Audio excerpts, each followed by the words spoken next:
Hello friends, welcome back to my channel. இன்றைக்கி சூப்பரான ஒரு துவையல், அவ்வளோ டேஸ்ட்டாக இருக்குங்க. இந்த துவையல் சூடாக வெள்ளை சாதத்தில் இந்த பருப்பு துவையல் போட்டு நெய் ஊற்றி சாப்பிட்டு பாருங்கள். நீங்கள் வேறு குழம்பு பொரியெல்லாம் கேட்கவே மாட்டீங்க, அவ்வளோ சூப்பராக இருக்கும். அது மாதிரி ஒரு துவையல் எப்படி செய்யலான்னு பார்க்கலாம். ஒரு பவுல் நிறையா துவரம் பருப்பு எடுத்திருக்கேன். தேவையான அளவு உப்பு, ஒரு சின்ன எலுமிச்சம்பழம் அளவுக்கு புளி, 3 பல் பூண்டு, 6 காஞ்ச மிளகாய், ஒரு கொத்து கருவேப்பிலை எடுத்திருக்கேன். இப்போது ஸ்டவ் பற்ற வச்சு ஒரு கடாயை வச்சு எண்ணெய் ஊற்றாமல் இந்த துவரம் பருப்பு போட்டு நல்லா ஃப்ரை பண்ணிவிட்டு மற்றது எல்லாத்தையுமே துவரம் பருப்பு வறுத்ததுக்கப்புறமா நம்ம போட்டு இதை எண்ணெய் ஊற்றாமல் வதக்கணும். உங்களுக்கு எண்ணெய் ஊற்றி வதக்கணும் அப்படின்னா நீங்கள் எண்ணெய் ஊற்றி வதக்கிக்கலாம். வாங்க இப்போ சூப்பரான இந்த பருப்பு துவையல் செய்ய ஆரம்பிச்சிடலாம்.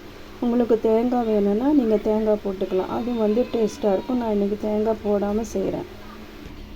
இப்போது ஸ்டவ் பற்ற வச்சு ஒரு கடாய் வச்சுருக்கேன். எண்ணெய் ஊற்றலை, எண்ணெய் ஊற்றாமல் இந்த துவரம் பருப்பை கொஞ்சம் வறுபடுற அளவுக்கு, வாசம் நல்லா வரணும், அது மாதிரி வர்ற அளவுக்கு இந்த துவரம் பருப்பை வறுத்து எடுத்துடலாம். நீங்கள் இந்த துவரம் பருப்பு போடுறதால கடலை பருப்பு கூட பாதி போட்டு நீங்கள் அரைக்கலாம், சூப்பராக இருக்கும். இப்போ இந்த துவரம் பருப்பை லைட்டாக வாசம் வர்ற அளவுக்கு வறுத்து எடுத்துடலாம். பாருங்கள், பருப்பு பாதி வறுபட்டுருச்சு. அதோடைய நான் கருவேப்பிலை இலைகள் போட்டுருவேன். அப்போ துவரம் பருப்புடைய கருவேப்பிலையும் போட்டு நான் அதை கொஞ்சம் நல்லா இதை வறுத்து எடுத்துடுறேன். துவரம் பருப்பை நல்லா வறுத்தாச்சு. இப்போ ஒரு தட்டுக்கு மாற்றிக்கலாம். துவரம் பருப்பை தட்டில் கொட்டினதுக்கப்புறமா புளி, காஞ்ச மிளகாய், பூண்டு போட்டு இதை லைட்டாக இதை வறுத்துடலாம். இப்போது வரமிளகா, பூண்டு, புளி நல்லா வறுத்தாச்சு. இப்போ தட்டுக்கு மாற்றிக்கலாம். பாருங்கள், தட்டில் போட்டு ஆற வச்சுருக்கேன். நல்லா ஆறினதும் உப்பு போட்டு நம்ம மிக்ஸி ஜாரில் போட்டு அரைச்சி எடுத்துட்டா சூப்பரான பருப்பு துவையல் ரெடி.